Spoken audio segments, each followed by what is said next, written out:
Boa noite, pessoal, sejam todos bem-vindos. Uma alegria estar aqui com vocês nesta noite para falarmos de um tema que nos é tão caro, tão necessário para esse tempo presente. Na presença de um amigo, né? Na presença dele, que vai nos honrar aqui com a visita ao perfil, vai nos honrar aqui com este conteúdo, beleza? Sejam todos bem-vindos. Vou colocar aqui o tema da nossa live, né? Beleza? Sara, seja bem-vinda, tudo bem? Boa noite. Por gentileza, pessoal, avisem para mim se vocês estiverem vendo e ouvindo bem, tá? Por gentileza, sinaliza aí se o som está ok, se o vídeo está ok.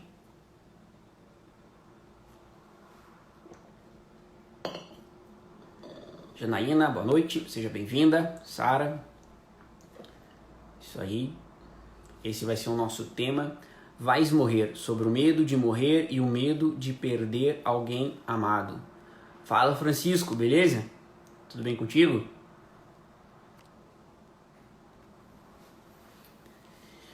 E aí, tudo ok?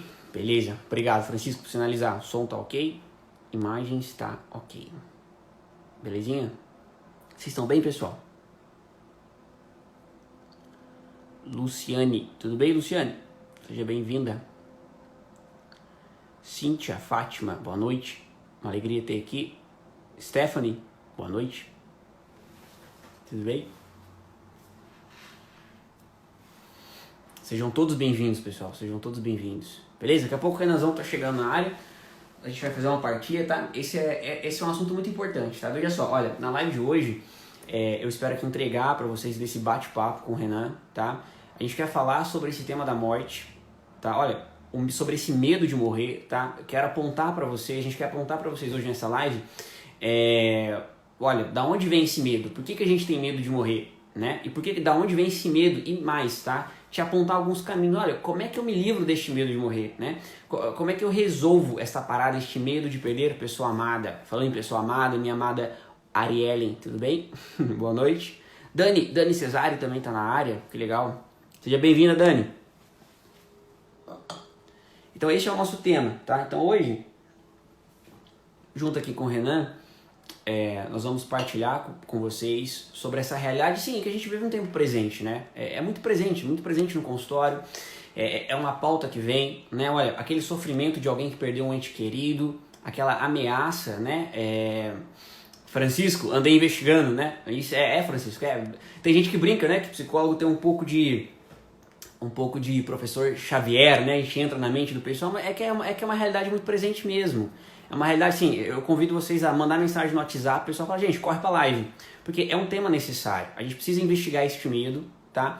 Porque muitas vezes por não meditar neste tema, a gente não dá passo na nossa vida, a gente fica estacionado e a gente acaba se tornando refém de pensamentos, né? A gente, olha, às vezes por medo de perder a pessoa amada, a gente deixa de bem viver, de se dedicar àquela pessoa, de cuidar daquela pessoa, de amar aquela pessoa, né?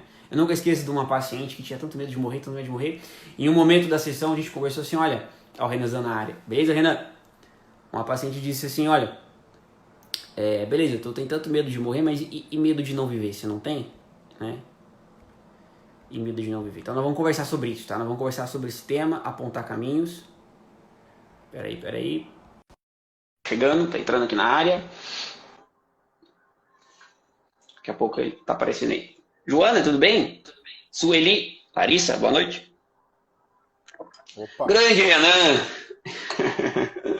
E aí, meu cara, boa noite, tudo bem? Fala, Cadu, como é que você tá, cara? Tudo bem, graças a Deus, cara. Que alegria ter você por aqui, hein? Deixa eu tirar esse fone aqui, eu acho que fica melhor. Calma aí. Tranquilo, vai lá. Alegria toda minha. Prazer estar aqui falando com você. Uma honra, cara. Sobre um tema tão caro, né, cara? Tão caro assim, olha, ou o pessoal vai correr pra live, ou o pessoal vai fugir dessa live, né? Olha, do jeito que tá hoje em dia, o pessoal vai querer fugir da live, né?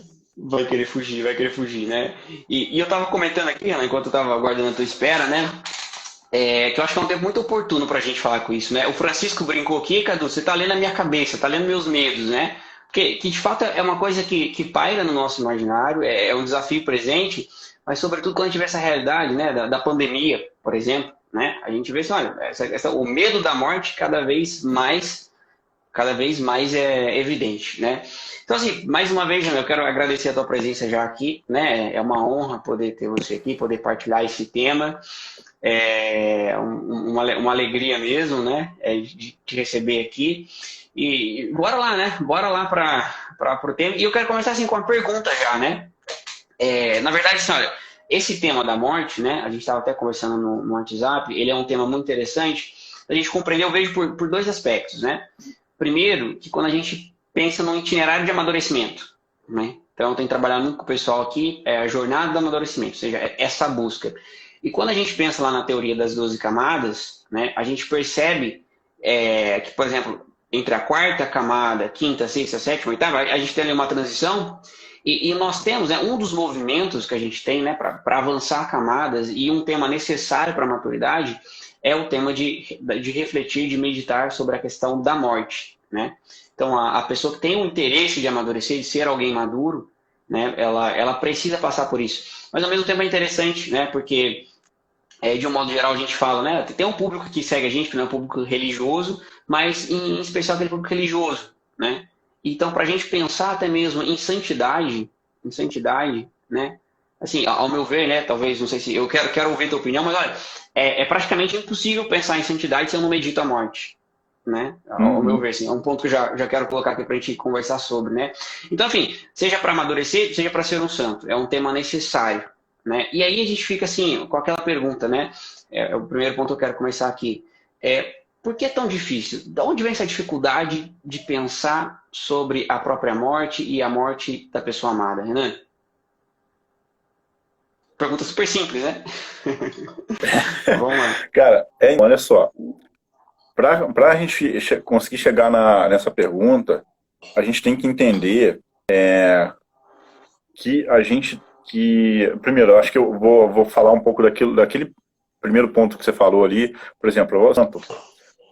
Quer dizer, o que é o santo? O que é o santo? O cristão santo. O homem santo cristão. Aquele santo que está com a imagenzinha de gesso ou de resina no altar, né, ou de madeira, enfim, se for barroco, etc. O que é aquela pessoa, né? Esse cara aqui, ó, né? São Tomás. Enfim, tem outras imagens de santo por aqui, Espalhado. espalhadas por aqui no meu ambiente. O que é o santo? O santo é um homem que conseguiu, de alguma forma, viver de fato a vocação dele. Tá travando ou tá dando? Tá dando? Eu tô sentindo Eu que tô te tá. ouvindo bem. Então Tô te beleza, ouvindo tá bem. ótimo. Pessoal, sinaliza pra gente, vocês estão ouvindo o Renan bem? Por gentileza, sinalizem nos comentários A se o internet, som. como eu comentei, você falou, pô, que legal, eu tô no mosteiro, né? Então, assim, eu tô aqui hospedado perto da casa do Pacheco, fica, sei lá, 200 metros de distância da casa do Dr. Pacheco. Que legal, E que é um maravilha. mosteiro beneditino, de monjas beneditinos olivetanas aqui, e também é uma hospedaria. Então, eu estou hospedado aqui dentro do mosteiro. E a internet, de vez em Perfeito quando, pra dá meditar uma. o tema, hein? Lugar bastante propício. Bastante propício. Tanto pela questão do Ah, isolamento, quanto pela própria questão de ser um mosteiro, né? Onde o que o religioso faz, né? A pessoa que tem o voto religioso ou o voto que faz o sacramento da ordem, ele faz. Ele assume em vida, a morte. Ele assume para si a morte. Eu morri para o mundo, estou vivo para Deus. Então, olha como é a morte como um tema central da vocação da pessoa. E Renan, o pessoal falou que tá te ouvindo bem, viu? O pessoal falou que tá te ouvindo bem. tá, João, eu vi o feedback. Uma outra coisa que acontece, tem uma piada que a gente faz, né, quando a pessoa fala assim, eu vou casar. Você, então eu vou morrer pro mundo e tal, eu vou ficar ali. É uma piada, é uma zoeira e tal, mas de fato é. Quando você se casa, você tem um compromisso de tal forma que você morre para as outras coisas. Você Sim. passa a ser dedicado à sua vida. Ou seja, todos os sacramentos de serviço, eles são assim, é morte para o mundo e serviço para Deus de alguma forma. Serviço para Deus na família, serviço para Deus na comunidade, na igreja e por aí em diante. Então a morte, ela faz parte do do passo a passo vocacional, pode-se dizer assim. Então, olha só, por que que o santo, o que que tem de bom nessa santidade, e por que a gente não pode pensar em santidade sem pensar na morte?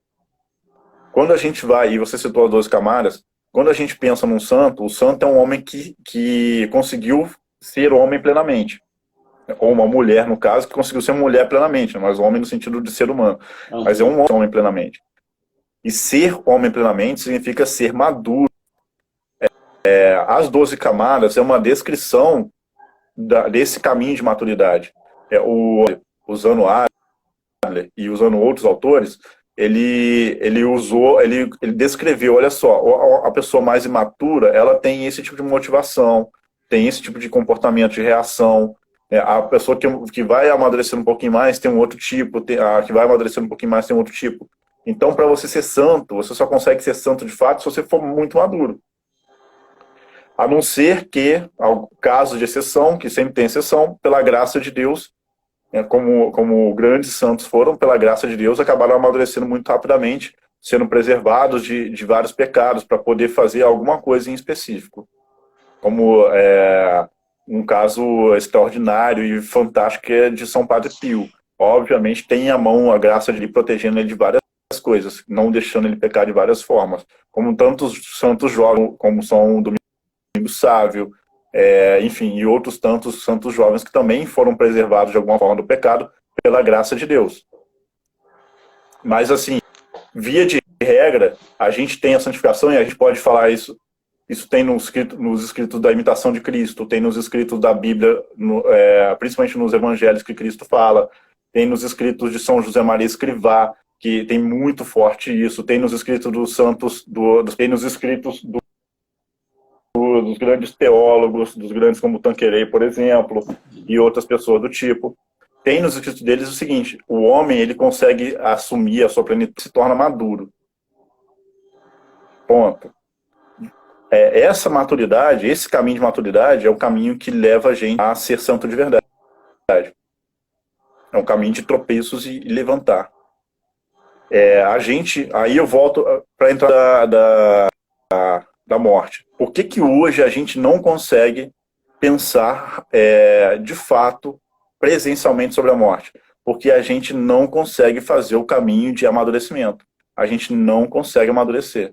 A gente tem N fatores no mundo, culturais, religiosos, inclusive, sociais, tecnológicos, etc., que impedem a gente, que fazem como um tampão, empurrando a gente para baixo para que a gente não consiga amadurecer. A maior parte desses fatores, não convém entrar aqui nessa profundidade disso, mas é fruto de algo que a gente chama de engenharia social. Mas, enfim, não deixa que a gente amadureça. Então a gente acaba se tornando um homem de geleia, mulher de geleia. E como é que um homem de geleia, ou mulher de geleia, vai lidar com a morte? Sim. Com a finitude, assim na sua frente. A finitude, eu vou acabar, vou morrer. Essa é a reflexão. Ninguém sabe. Eu não sei, você não sabe. Quer dizer, a gente tem uma fé, uma convicção, uma convicção que vem de uma fé. Mas saber, a gente não sabe. A gente não viveu, a gente não experimentou, a gente não viu. É interessante que você coloca, Renan, assim, porque quando você fala assim, você fala da dificuldade do tempo presente, né? É fruto de engenharia social, ok? Mas olha, no tempo presente nós temos algumas realidades que prendem a gente, né? No mundo sensível, que prende a gente numa visão reducionista material, né? Que se a gente for pensar, né, o homem de 200, 300 anos atrás não tinha, né? Eu acho que fazer claro, não ia ter live, né? Mas vamos dizer assim, fazer uma roda de conversa na taverna sobre morte era uma coisa meio que desnecessária, não é? Eu creio que o homem antigo, né, já era um homem muito acostumado a essa reflexão. E o tempo presente, né, como o Ítalo fala muito da geração soft, né, nós somos a geração do conforto, o que prende a gente, inclusive, numa fase específica da maturidade, né, ou seja, esse homem de geleia, né? Com tantas coisas que dispersam, né? O processo de maturidade, acho interessante pensar ele assim, nós temos elementos, né, que nos integram e alguns que dispersam. E parece que no nosso tempo presente esse elemento dispersante é muito grande, né? O que dificulta essa transição, né, de pensar nesse tema, né? Acho que você colocou, um ponto muito importante a destacar. Cadu, Cadu, existe Sim. uma coisa dentro dessa engenharia social que chama subversão. A subversão você, quando você vai fazer uma guerra, antes de você fazer a guerra na arma, você entra dentro do território inimigo com espiões, com pessoas infiltradas, e você quebra por dentro os principais valores. Que valores são esses? Os valores familiares, os valores religiosos, as instituições legítimas que surgiram da necessidade da organização da sociedade, por aí em diante. Antigamente, você pode ver isso. Se você perguntar para sua avó se ela teve dificuldade em criar os filhos, ela fala assim, não, eu não tive dificuldade. Claro, ela teve toda a dificuldade do mundo, mas ela sabia o que fazer. Por que ela sabia o que fazer? Porque era só criar o filho assim como ela foi criada. E a mãe dela também criou ela do mesmo jeito que foi criada. E a avó também criou do mesmo jeito que foi criada. Ou seja, existia uma continuidade, existia uma tradição. E era só seguir a tradição. Hoje em dia a gente não tem noção do que é a tradição. Não tem noção. Até dentro do campo simbólico, todas as tradições estão quebradas simbolicamente. A gente não entende as coisas. A gente não entende o que é o casamento, o matrimônio. A pessoa vai se casar, faz um curso de noivos, se casa e não faz a mínima ideia do que está fazendo. Por um lado, eu penso assim, pô, mas a igreja não devia dar tanta nulidade assim quanto está dando ultimamente. Por outro lado, esse cara eu acho que a igreja está, de outra forma, ela está dando até certo, porque assim, um dia ninguém tem noção mais do que é casar. Ninguém não, mas assim, a maioria das pessoas não tem noção, tanto é que não está tendo casamento mais. Na década de 80 e 90, o grande problema social, familiar no Brasil era o divórcio. Hoje em dia não tem divórcio mais. E ninguém se casa, cara. Quase ninguém está casando. Eu estava conversando, aqui no Mosteiro tem um padre que é capelão, o padre Bernardo. E hoje eu andei com ele o dia inteiro, né? A gente foi andar de carro, foi cidades aqui vizinhas e tal. Tô até meio queimado de sol, porque tava andando com ele. E a gente conversando, ele falou comigo assim, olha só, eu tava olhando meus sobrinhos, as pessoas que eu atendo na confissão, os meus parentes e tal, nenhum deles pensa mais em comprar uma casa. Não se pensa, olha o nível que a gente chegou. Isso pra mim, falei, cara, isso serviu pra mim. Ele não pensa mais em comprar uma casa, não pensa mais em comprar um terreno, construir uma casa para poder crescer, para poder desenvolver, para poder ganhar dinheiro, para poder sustentar uma família, para poder criar um patrimônio, para poder criar deixar um legado material, sólido, físico, para poder ter filhos. E ninguém está querendo ter filho, ninguém está querendo ter casa, tá todo mundo meio nômade, meio fluido, né? meio disperso por aí. Isso faz que a gente perca as raízes. Isso vai fazendo com que a gente perca a noção, o crescimento, a maturidade. Porque se a gente não assume nem sequer um lugar para a gente morar, para proteger esse lugar, para poder criar um critério de lar ali, para poder ter filhos. Quantas pessoas hoje em dia não querem... Eu falo por mim, cara, olha, eu tenho 36, eu não tenho filho, eu não sou casado. Olha como que a carapuça serviu pra mim, entendeu? Olha aqui, eu tô botando minha cara a tapa. Eu tô botando aqui minha cara a tapa pra mostrar aonde a minha imaturidade. Eu tô vendo onde tá a minha imaturidade. Eu tô hoje ciente disso, né? Talvez não esteja tão ciente, mas muito melhor do que eu estava antes, eu tô. Então, assim, a gente tem essa dificuldade enorme em crises, em fortalecer, em ficar forte, em repetir, em fazer o que é necessário fazer, em cumprir o dever, em seguir a tradição. E aí a gente fica solto, a gente fica sem compromisso, a gente não assume compromisso, cara. Tem que ter compromisso. Outro dia uma moça me fez uma pergunta na caixinha, na caixinha de perguntas aqui do Instagram, me falando assim, olha, a que ponto que eu devo ter, assim, quando eu tô ficando com uma pessoa, se eu devo chegar nele e falar assim, olha, vamos namorar, ou se eu deixo as coisas acontecerem, ou alguma coisa do tipo. Falei, cara, gostar, amar, é compromisso, tem que ter um ponto onde tem isso. As pessoas têm medo, elas querem que as coisas aconteçam espontaneamente, naturalmente. Não, cara, você tem que ir lá e se comprometer, você tem que fazer, você tem que botar o seu na reta, tem que botar Exato. a cara na reta, tem que botar a mão no fogo, cara. Tem que pegar no pesado, entendeu? Tem que botar o seu na reta, tem que arriscar. Tem que falar, eu não tenho certeza se essa é a mulher da minha vida. Eu não tenho certeza. Eu não sou um príncipe encantado que deu um beijo na Bela Adormecida e ela acordou e ela é uma princesa encantada. Então, não sei, cara, eu não tenho certeza. Eu não tenho certeza. O que é a certeza? A certeza é a convicção.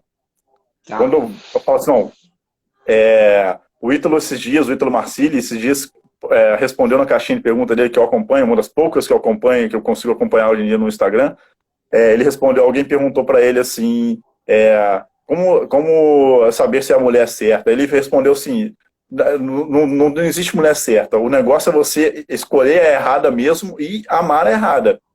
E seguir amando a errada, e ir lá amando a errada. Não existe a mulher certa, é uma ilusão. Assim, olha o nível que a gente está. Quer dizer, isso que eu estou falando são coisas tão óbvias para mim e para você hoje, que não eram para mim há anos atrás. E com certeza também para você em algum momento também não era. E para um monte de gente que está vendo a gente aqui, também não é óbvio isso. E aí fala assim, eu não sei por que eu estou sofrendo. Eu não sei por que eu não consigo fazer as coisas. Eu não sei por que eu tô ganhando, por que eu não consigo crescer na vida. Eu não sei por que eu não consigo ser antifrágil. Entendeu? Bater e crescer.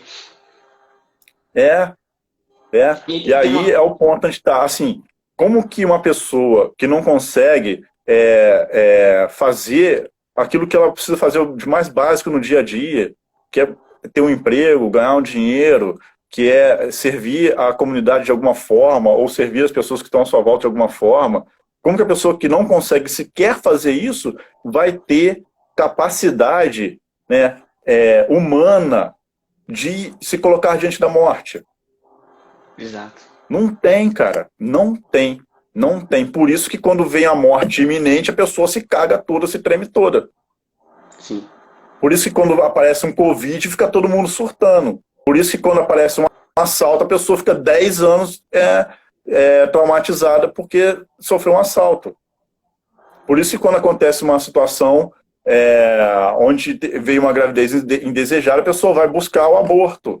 Por isso que quando a pessoa chega na igreja e o padre fala assim, olha só, isso daí é pecado, a pessoa fala assim, a igreja é opressora. Por isso que quando alguém fala assim, você é viadinho, e o cara é um gay que é efeminado mesmo, de fato, né, efeminadinho, né, tem todo o trejeito efeminadinho, ele fica ofendidinho. Porque não consegue não tem um mínimo de força. Não tem um mínimo de força para lidar com a realidade, como a realidade como a realidade se mostra. Sim. E aí nós temos um ponto interessante, né, Renan? Esses dias alguém me perguntou assim, olha, duas perguntas que tem a ver com o exemplo que você falou nas caixinhas, né? Olha, da onde, como é que eu acho essa história de propósito de vida? Cara, eu fiquei assim, fiquei o dia todo pensando no propósito de vida. Aonde está o sentido da minha vida? Olha, o sentido da sua vida está em acordar amanhã cedo, rezar a tua oração, cumprir bem o teu dever, né? Porque, olha, tem um movimento, né? Que é um movimento assim, um movimento de preguiça e ao mesmo tempo um movimento de soberba, né? Ao mesmo tempo de não se mover na realidade, né? Olha, eu quero achar sentido, mas como é que nós vamos conversar sobre sentido se, cara, palha, você ainda não está fazendo as coisas básicas do dia a dia? Se você não está cumprindo o seu dever. Porque aí, isso que você está falando, Meu irmão, Renan, você não compra, a pessoa não compra o papel higiênico que limpa a bunda e quer falar de sentido da vida, velho. E quer falar de sentido da vida, né? E isso tem a ver com uma prisão, eu que costumo brincar com o pessoal aqui, a pessoa está presa no império do gostosinho, né? O que é isso? Olha, você está preso ali no mundo sensível, né? Você é só autorreferente, é tudo eu, né? Você exige tudo dos outros, mas você não entrega nada, né? É um tempo de pessoas que exigem tudo, e é óbvio que você vai acovardando, é óbvio que você vai ter medo da morte, né? Porque, olha, você tem medo, as pessoas têm medo de um banho gelado, as pessoas têm medo de um café amargo, né? As pessoas têm... Porque no fundo, assim, a questão de relacionamento também entra assim, né? Ou seja, a gente tem no plano de fundo esse egoísmo, né? Ou seja, eu penso só em mim, né? É tudo autorreferente, eu estou olhando só para mim. E aí, olha, você já não tem já as tradições, né? Já se desvinculou das tradições.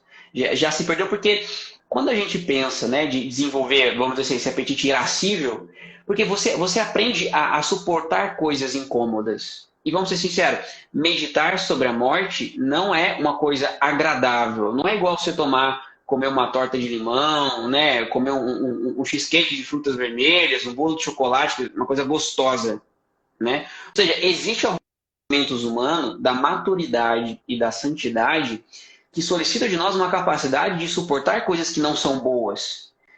Que a gente mate em nós, né, esta prisão no reino do gostosinho, né, no império do gostosinho. Quem está preso no império do gostosinho é muito autorreferente. Como o Ítalo falou, olha, se você olha demais para você, não cabe mais o olhar de ninguém. Então, assim, se você quer ser interessante, pensando em relacionamentos, né, se você quer ser interessante, seja interessado. Ou seja, ele está apontando, né, para uma via de relacionamento. Ou seja, o amor, ele implica em dar-se. A estrutura do amor humano, ou seja, amar em plenitude. E é interessante que quando a gente está falando sobre o tema da morte, a gente ainda não está no ápice da maturidade, né? Nós estamos fazendo uma live sobre um tema que, pensando nas camadas de 12, a gente está aqui na transição da 8ª, né? Ou seja, tem outros andares de cima, né? Numa live eu dizia para o pessoal assim, olha, você está falando que é ser santo, né? Mas como é que tu vai suportar um martírio? Como é que tu vai suportar um martírio? Você está com medo de um vírusinho. Como é que tu vai suportar um martírio se você não aguenta tomar um café amargo, né? Se você não aguenta a entregar a sua vida para ser suporte para alguém, né? Porque, olha, o namoro, o casamento, ele tem treinos, né? Eu costumo brincar com o pessoal assim, olha, você quer vencer solteiro, concentra-se nas boas amizades. Aprenda a servir alguém, né? Aprenda a servir alguém, né? Eu não tenho... Esse dia eu tinha uma paciente assim, Cadu, eu pedi para ela treinar receita de bolo. Ela falou, Cadu, eu não sabia nem como quebrar um ovo. Eu falei, bota lá no YouTube, como quebrar um ovo. Né? Assim, aprender essas coisas para se colocar a serviço. Porque amar implica suportar um certo incômodo. Ou seja, a vela, para iluminar, ela se consome. Né? E essa prisão, né? Não sei como você vê isso, né? Mas eu entendo muito assim, essa prisão neste império, né? No reino sensível, né? Essa prisão, ela dificulta demais a maturidade. Por isso é muito difícil, muito difícil assim, meditar sobre a morte, né? Não sei como é que você vê isso. É difícil porque fica uma coisa abstrata. Você não consegue perceber o mundo que está à sua volta, velho. Você não consegue olhar, você olha para as coisas à sua volta, você não vê o que você deveria enxergar. Você não vê a realidade. Ou seja, uma outra coisa qualquer que estaria na sua cabeça. Como é que você vai ver a realidade da morte, que é uma coisa tão mais elevada, se você não consegue ver a realidade do dia a dia, das coisas, das pessoas que você tem ali? Quer dizer, então, o que eu estava até falando com você lá no WhatsApp? Se não tem como meditar sobre a morte, verdadeiramente, passar pelas etapas da maturidade. Exato. Cortou ou não cortou? Para mim parece que cortou. Tô vendo. Tá, joia. Não tem como não tem como meditar seriamente sem passar pelas etapas da maturidade. Não há como. Outro dia uma moça que é cliente minha, né, da psicoterapia, me perguntou assim, a gente está estudando narrativa da sua vida, da sua história, da sua biografia, beleza, né? Não pode nem falar biografia mais, porque agora virou uma palavra não grata, né? Mas a biografia no sentido, no melhor dos sentidos, né? Naquele sentido que Cristo falou, né? Se você, quem quiser se salvar, vai se perder, né? Se você quiser salvar a sua vida de fato, doa ela para mim, vende tudo, dá aos pobres, vem me segue. Renuncia a si mesmo, né? Renuncia a si mesmo, né? Deixa que os mortos enterrem seus mortos e por aí em diante. Duras palavras, inclusive. quando a pessoa vem me perguntar assim, mas a gente está estudando a narrativa, aprofundar na narrativa é a principal tarefa da psicoterapia? Eu falei, não. A principal tarefa da psicoterapia eu te falei na primeira sessão. Inclusive, te mandei uma leitura recomendada. A principal tarefa da psicoterapia é ensinar a amar. É ensinar a amar. Essa é a principal tarefa da psicoterapia. A escala de movimento, ela é amor. Tá travando um pouco. Aí voltou, vai lá. Então, a escala Voltou. né, os degraus ali do chamada personalidade são 12 camadas de amor. Será que travou essa porra? Aí, Renan, voltou. Tô te ouvindo agora, cara. Voltou? Beleza, Parei na cara. tua frase. A principal tarefa... Vai lá. Então, olha só. Tô te ouvindo Vou ver se eu agora. consigo... As 12 camadas da personalidade, o desenvolvimento, né, o amadurecimento da personalidade, se você for ver a descrição das 12 camadas, são... se você for olhar de uma forma... com um olhar mais atento, você vai perceber que são formas de você desenvolver a capacidade de amar. Interessante. É você colocar, crescer, né, e ir subindo de camada, da quinta para sexta, da quarta para quinta para sexta, sexta para sétima, por aí em diante, é melhorar a capacidade de amar. Melhorar essa ferramenta que você né, esse servo que você para servir melhor, para amar melhor. E o amor, ele é um movimento de sair de si mesmo.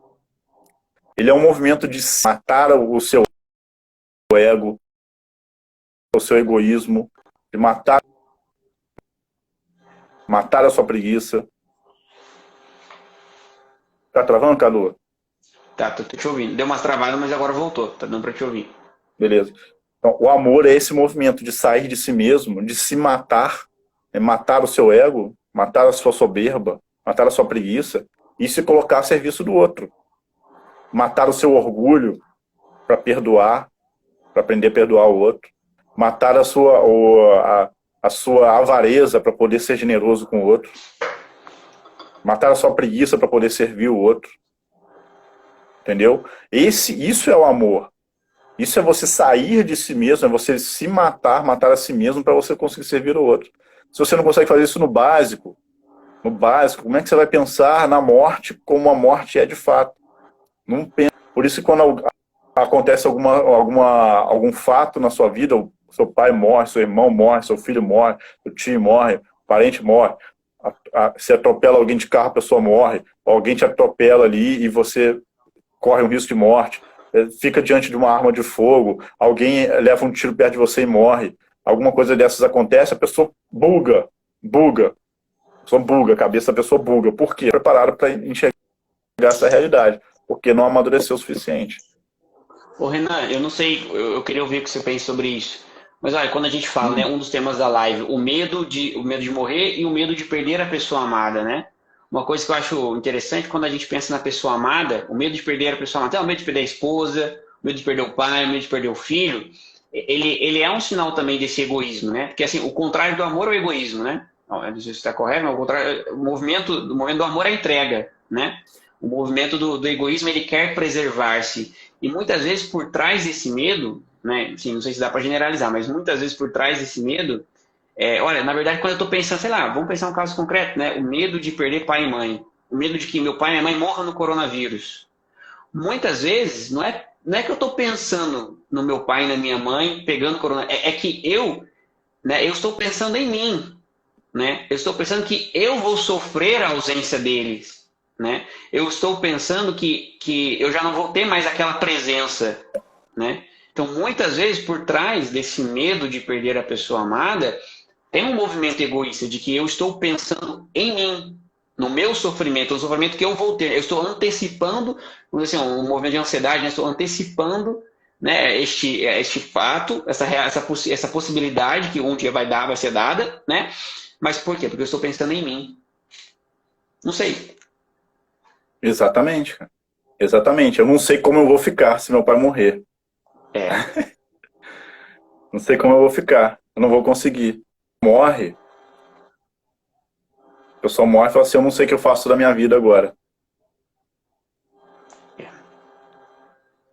Porque Entendeu? ficou pensando só em si, né? Ficou Em pensando si. em Não si tá olhando de mesmo, fato. né? O amor, quando a gente quer Não tá amar olhando. alguém, quando a gente quer amar alguém, e a gente, por exemplo, aí vamos supor, eu tenho uma namorada, e eu fico com medo de perder a namorada. O que que acontece? Eu quero ela pra mim, não é? Uhum. Eu não tô pensando na felicidade dela, eu tô querendo ela pra mim. Olha que coisa. Como a gente tem a Que coisa. incapacidade.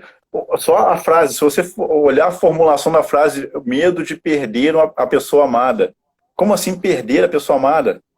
É, Perder, você perde exato. um objeto que é seu, ó. Perdi, hoje eu perdi a garrafinha, ficou lá no carro do padre, agora que eu peguei com ele quando tava chegando aqui. Aham.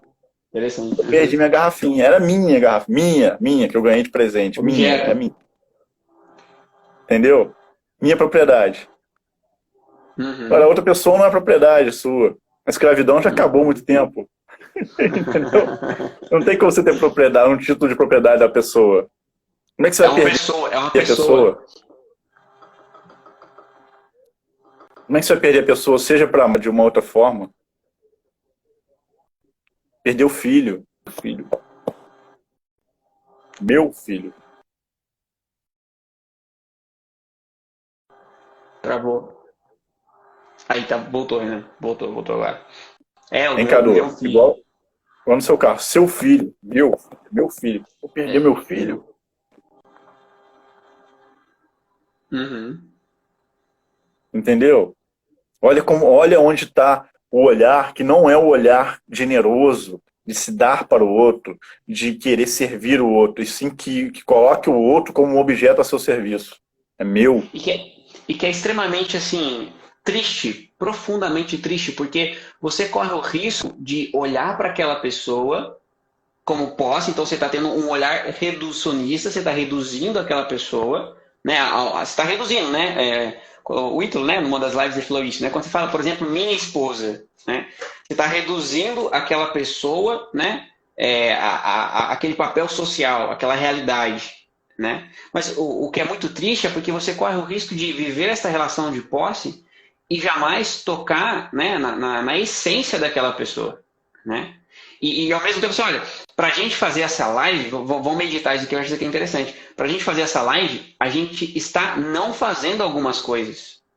Sei lá, a gente não está na praia, a gente não está, né, discutindo São Tomás de Aquino, imortalidade da alma, né? A gente tá falando sobre isso, né? Ou seja, nós escolhemos falar sobre esse tema, né, o movimento da generosidade do teu coração, da gente estar aqui, partilhar com o pessoal, trazer isso. Nós estamos fazendo isso. Automaticamente nós não estamos fazendo alguma coisa. Olha que interessante. Esse movimento egoísta da preocupação da morte, eu estou gastando tempo olhando para mim mesmo e não estou usando esse tempo, estou perdendo um tempo para que eu podia estar amando essa pessoa. Né? Ou seja, com tanto medo de perder, eu não vivo a necessidade de amar alguém, de dar amor. Porque aquilo que dá, assim, não sei se você já fez essa experiência, né? Olha, eu já vim aqui gravar live assim, fazendo sinal da cruz antes do Senhor dar-me força, né? Pessoal, tem gente lá, a Dona Maria, que toda terça-feira tá lá, né? A Cibele, né? A Arielle, então o pessoal que toda terça tá aqui. Você lembra da pessoa, você faz uma, olha, você toma um fôlego, deixa eu sair de mim mesmo. Mas depois que você sai, né? Assim, a audiência que desculpa, mas assim, não é assim, sensacional, não é foda que você sai, cara, eu amei. Eu entreguei, de algum modo, eu toquei o núcleo daquela pessoa, né? E de algum modo, assim, eu verto a minha vida sobre ela, e aí ela já habita em mim, né? De algum modo, eu habito nela, ela habita em mim, né? Isso aqui É um mistério muito grande, Cadu, porque assim, se por um lado amar é você se doar ao outro, por outro bem, amar é você deixar que o outro te ame. Olha que loucura também. Sim. Olha que cura. Quer dizer, é saber receber amor. Também é um ato de amor. Também é um ato de amor. Então, assim, o que que eu acho que é importante que a gente pode frisar em relação à live? A gente só consegue amadurecer, a gente só consegue meditar sobre a morte de fato e perceber o que que é a morte de um ente querido, o que que é a nossa própria morte, o que que é a morte como um ente, né, como que existe no mundo, quando a gente começa a caminhar com os pés na. O que que é caminhar com os pés na realidade? O que que é amar? O que é amar de fato? O que que é um gesto de amor? O que que é uma disposição de amor? É quando você se coloca na reta. É quando você dá sua cara a tapa. É quando você se compromete. É quando você se esforça. É quando você mata alguma coisa dentro de você que é egoísta, que é preguiçosa, que é orgulhosa, que é soberba, que é gulosa, que é luxuriosa, que é avarenta. Quando você mata uma coisa dentro de você assim, para você se dar ao outro. Para você se colocar na reta pelo outro. Para você se interceder pelo outro. Se colocar entre o outro e alguma dificuldade. Se colocar entre o outro e algum medo. Se colocar entre o outro e algum perigo. Se colocar entre o outro alguma coisa nociva que está lá. Se colocar entre o outro e o medo e o risco de perder a alma eternamente. Né? Se colocar entre o outro e o risco do outro não amadurecer. Exato. Tem que dar, tem que se comprometer, tem que ter compromisso. Sem compromisso não tem amadurecimento. Sem se colocar na reta não tem amadurecimento. Sem dar para não ter amadurecimento. Sem se esforçar não tem amadurecimento. E sem amadurecimento você não consegue meditar sobre a morte. Né? Que que, Não consegue meditar. E aí, uma... assim, vai, pode falar. Manda ver. Pode falar. Não, Depois não, eu retomo, é já outra entrando coisa. assim, tem o pessoal colocando as perguntas aqui, né? Porque é interessante a gente responder. Mas olha, então assim, esse primeiro, né, vamos assim, esse colocando, né, de um ponto preliminar, da onde vem essa dificuldade, né? Da falta de maturidade, do egoísmo, também do rompimento com as tradições, né? De uma visão reducionista, uma prisão a este império do sensível, que a gente estaria até falando ali de uma prisão, né, numa quarta camada, né? Quarta, quinta, a gente está aparecendo desse reino, né, dessa prisão. E agora pensar assim, não, olha, para o pessoal que está acompanhando a gente assim, meios, né, que caminho é possível percorrer, né, para poder vencer este medo de morrer, né, este medo de perder a pessoa amada, né? Qual é o itinerário que a gente pode, sei lá, propor para o pessoal, né, como possibilidades? Então, a primeira coisa que a gente tem que entender é o seguinte: nós não temos sobre isso. Ninguém sabe quem vai morrer primeiro, quando que vai acontecer. Então, assim, primeira coisa que você tem que entender é isso não está dentro do seu controle. Dentro do seu controle. A primeira coisa. Dá um pânico? Dá um pânico. A pessoa fica assim, putz, não está no meu controle. Eu não sei se eu vou morrer hoje. Eu não sei se você hoje, ou se algum familiar meu vai morrer hoje. Ninguém sabe. Daqui a pouco o telefone toca, vem a notícia. Olha, fulano morreu, bateu de carro, pegou uma doença, levou um tiro, caiu no banheiro e bateu a cabeça. E eu falei, caramba, fulano, tão novo. Caramba, como que isso aconteceu? Era apenas uma criança. Né? Era apenas uma criança. Eu estava tão forte. Ou seja, é inesperado. A morte é um algo...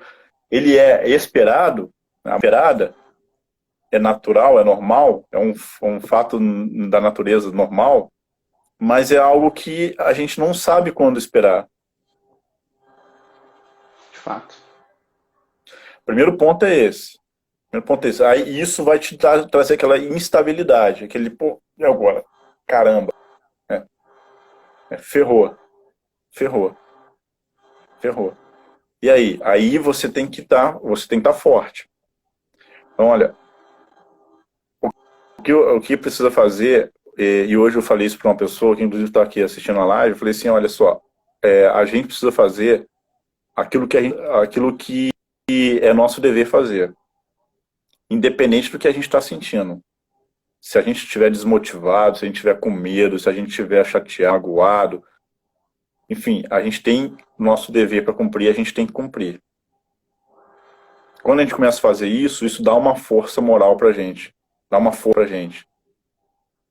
Isso começa a dar uma força interior pra gente. Essa força que a gente começa a ter, começa a deixar a gente estável diante dessas situações, diante dessa imprevisibilidade, dessa falta de controle. Esse é o primeiro ponto. Primeiro ponto. Se você não faz, você não cumpre o seu dever, você fala assim, isso aqui é meu dever de Estado, meu dever de ofício, é meu dever, eu tenho que cumprir isso daqui. E você não faz, você se sente frágil e vulnerável. Você moralmente, espiritualmente, vai estar frágil e vulnerável. Vulnerável diante. É a brecha que o pessoal fala. Deu brecha, abriu brecha. O jargão, né? Um termo. Jargão, né? Não dá brecha. Orai e vigiai. Exato, Né? exato. Orai e vigiai. Pra não dar brecha. Fecha a brecha, irmão. Não é? Quem tá de pé, toma cuidado pra não cair. É. Quem tá de pé, toma cuidado pra não cair. Aí fica todo mundo meio assim, né? Tipo, caramba, é verdade, né? Foi Paulo que disse isso. Então a gente, o que que dá essa força pra gente? O que que dá essa estabilidade? É falar assim, ó, eu sei o que eu tenho que fazer. Eu sei o que eu tenho que fazer. Eu vou lá e faço. Ah, mas eu não sei se fulano vai morrer ou não. Tô com medo.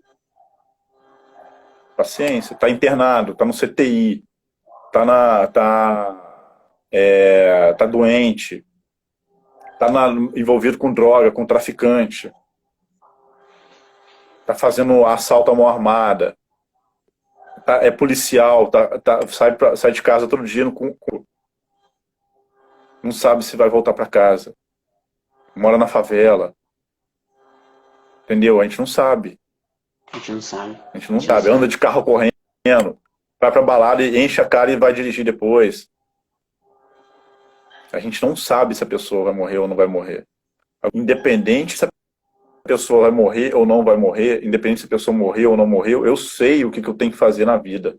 Eu sei o que eu sou chamado, eu sei qual compromisso que eu assumo, eu sei qual responsabilidade que eu tenho. Eu tenho que cumprir essa responsabilidade, eu tenho que cumprir esse compromisso, eu tenho que responder esse chamado. Isso vai te dar uma estabilidade diante da morte. Dá uma prepara pra vida, né?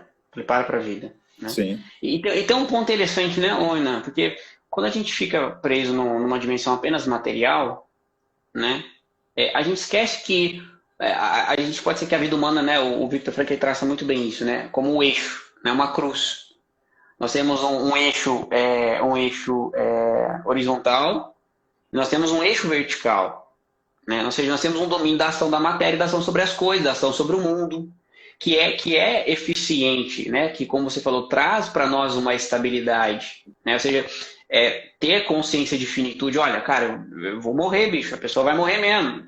Gera um desconforto, mas depois o negócio estabiliza. E aí você começa a servir, né? Você começa a cumprir bem o seu dever, mas tem uma outra dimensão, né? E aqui a gente tem um aspecto que é interessantíssimo, né?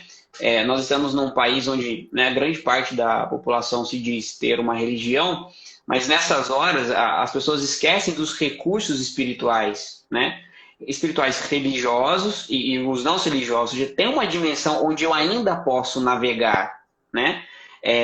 O Dr. Victor Frankl, acho interessante, né, no livro Em Busca de Sentido, ele fala da experiência da contemplação do belo no campo de concentração, né? Ele fala de você olha, tem dia que está cinza, o céu está cinza, os barracões são cinza, a neve está cinza, você veste um trapo cinza, né? Já não tem mais distinção entre você é um prisioneiro, tá careca, parece que é todo mundo igual, magro, com fome, né? e de repente um pôr do sol, né? De repente um pôr do sol. E aquelas luzes vermelhas, né? Ilumina, né, todo esse aspecto cinza. E a contemplação dessa realidade abre num peito um movimento. Né? Tem uma coisa belíssima, belíssima, né? Enfim, não vou ler aqui para a gente tem 10 minutos para a gente aproveitar melhor o tempo, mas que ele fala, né, da recordação da pessoa amada. Ele não sabia mais se a esposa dele estava viva ou não, mas ele fala que por um momento, né, por um momento ele contempla a presença dela, como se ela estivesse ali com ele, e ele diz assim: eu falo, ela responde, eu falo, ela responde, né?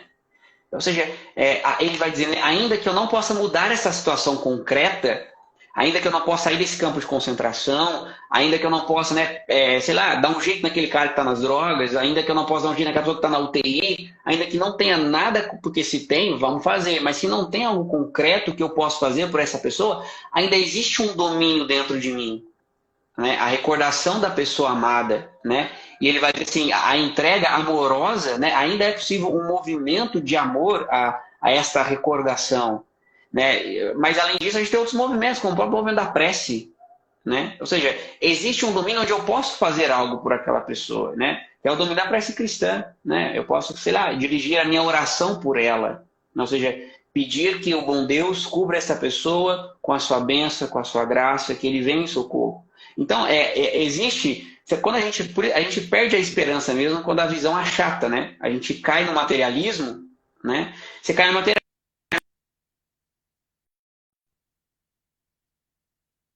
né? Tu cai no orgulho de uma falsa perfeição, de ter controle sobre as coisas, e aí tu perde a esperança. Aí vem um vírusinho, é óbvio que vai perder a esperança, né? Mas quem tem, né? Eu vejo no consultório, atendendo um público religioso, né?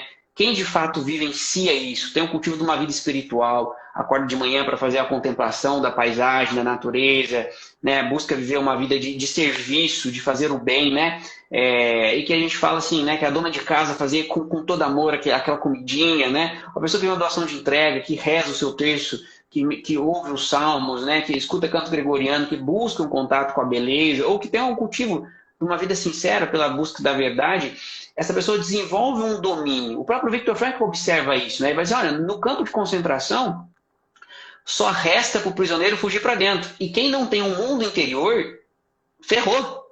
Dizendo outro modo, fudeu. Lascou, entende? Porque se você não tem um domínio interior, porque isso é só materialidade, entende? Então tudo é ameaça, né? Tudo é ameaça. Verdade, cara.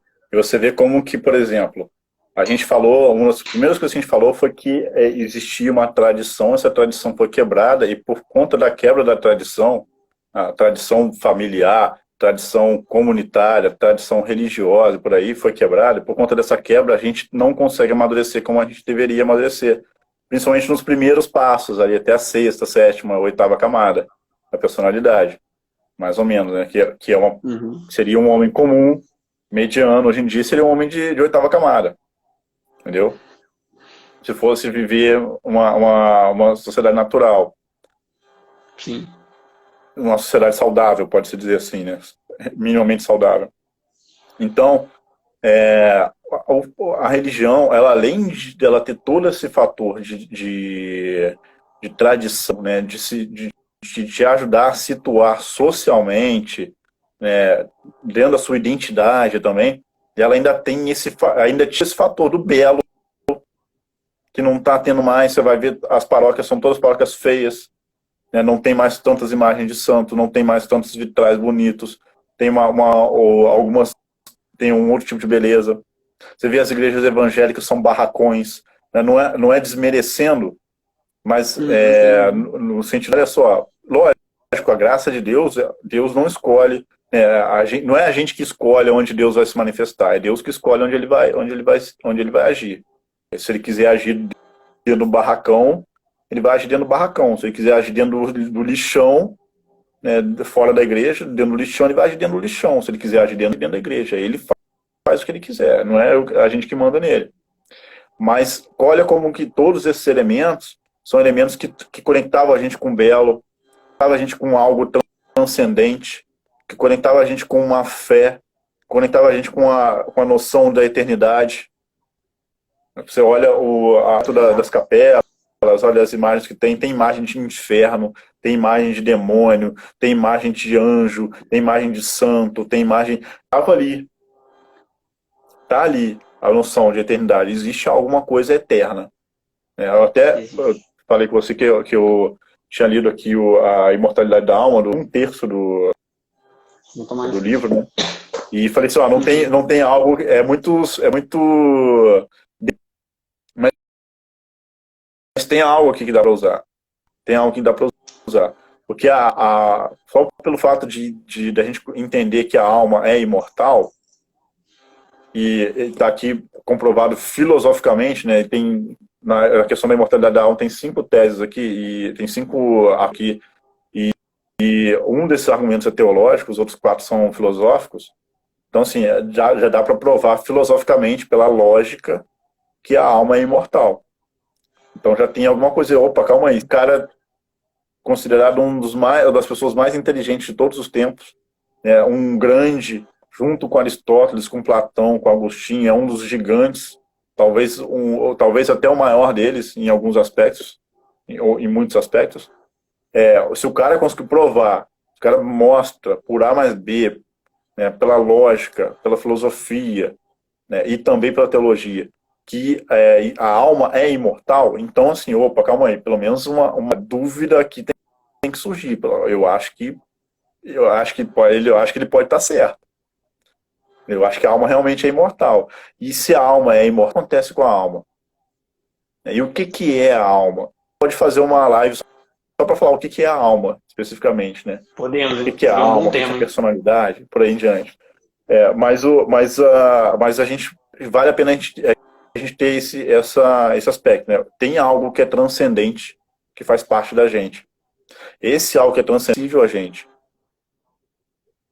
Admirar a beleza, ela pode ser para uma pessoa de 4ª camada, ou uma pessoa imatura, ou até para uma dura, em determinado momento, pode ser um exercício apenas de se deleitar em relação ao sentido.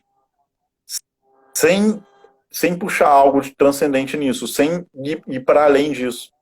Olha um bonito pôr do sol, nossa, lindo pôr do sol. É um chamado a ir para o infinito, é um chamado a ir para o infinito, é um chamado para ir para o transcendente, mas nem sempre a gente vai para o transcendente. Mesmo que uma pessoa de 10ª camada, sei lá, não tive a experiência de atender, por exemplo, uma pessoa de 10ª camada, mas vai que eu atendo ainda algum dia. Obviamente eu encaminharia para outra pessoa, mas mas dependendo de alguma coisa pontual, poderia ajudar como terapeuta, como psicoterapeuta. Mas assim, mesmo uma pessoa madura, mesmo uma pessoa que vive com muita naturalidade, com muita frequência, muitas vezes ela está diante de algo que chama ela para transcendência, e ela não vai reagir na transcendência. Você vê uma imagem de um santo, isso é um convite a você pensar na transcendência e mergulhar na transcendência. É um convite. Assim como ver o pôr do sol. O Instagram está avisando que a gente tem 2 minutos, mas pode concluir. Beleza. Então, assim, esse fator é importantíssimo. E como foi quebrado, né? Foi quebrado. É uma das coisas que quebraram na gente. Então, assim, se eles quebraram a tradição para poder fazer uma revolução, eles acabaram quebrando a própria capacidade da alma humana de ascender à transcendência. Entendeu? A gente fica fragmentado, a gente fica fraco diante disso. É claro, né? Porque um homem maduro, ele não é um homem dominável, né? Eu até postei, marquei o Pacheco, Dom Gilsani falando disso, né? As ditaduras, os ditadores são contra a maturidade. Né? Uhum. É um domínio da força do espírito, né? Renan, cara, muito obrigado. Olha, acho que tem tema aqui que dá para destrinchar em outras lives. Vai ter que fazer uma série de lives juntos aí. Obrigado, cara. Obrigado pela tua presença, pela tua correria aí. Deus abençoe, viu? Quero convidar o pessoal aqui a te seguir, te acompanhar o teu conteúdo, né? Lá você tem um material também que eu vi que você apresenta um pouco mais, né, sobre o atendimento, né? O pessoal pode te acompanhar lá também. Você também Obrigado. tem espaço na agenda, né? Para atendimento. Tem um linkzinho, se não me engano, no teu perfil, não tem?